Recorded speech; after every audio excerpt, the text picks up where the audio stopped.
We've talked about some great, like, big picture things with passive investing. What I'd love to do is let's get a little more micro and let's look at your first deal. So, your first passive investment that you chose to do. What did you learn from it over time? Well, my first passive investment was a deal that it's in DFW and it was with a larger group. I did feel more comfortable going into this deal because it was kind of coming back to the people and the experience. I knew the syndicators. I had developed a relationship and kind of, shaking hands, rubbing bellies at different networking events. So I was very comfortable with them.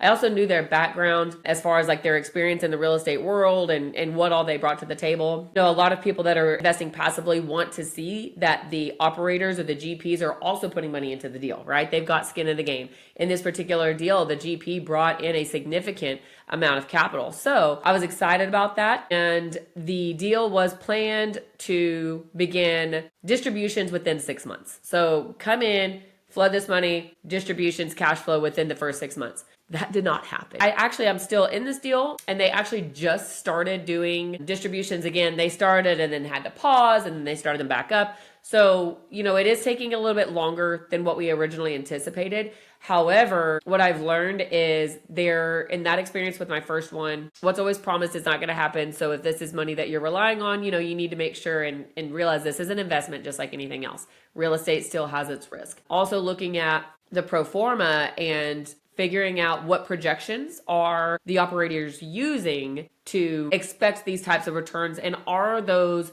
expectations going to be realistic, right? Like, again, in DFW, we saw like double digit rent growth for 2 or 3 years. There's no way that's going to be able to be a consistent ongoing thing. So does the pro forma show realistic expectations for future increases on both the income and expenses? We've seen massive increases on the taxes and insurance side. So that was something that I started to realize, that the unthinkable can happen, right? These massive increases can happen. And we can also see rent decreases. So that was something that helped me realize, okay, this isn't always going to go according to plan. However, I've also seen a difference in this particular group that communicates on an ongoing basis. We get updates. Hey, here's what's going on. Here's where we are. We know we said this, but it's not going to happen. And here's why. Here's what we're doing to adjust. So that communication for me has been invaluable. And I appreciate that so much, especially with that being my first deal. I have invested in other deals since then that a couple of them have not communicated as thoroughly. So to see that dynamic just kind of helps me appreciate how valuable that communication is from the operators, and them acknowledging,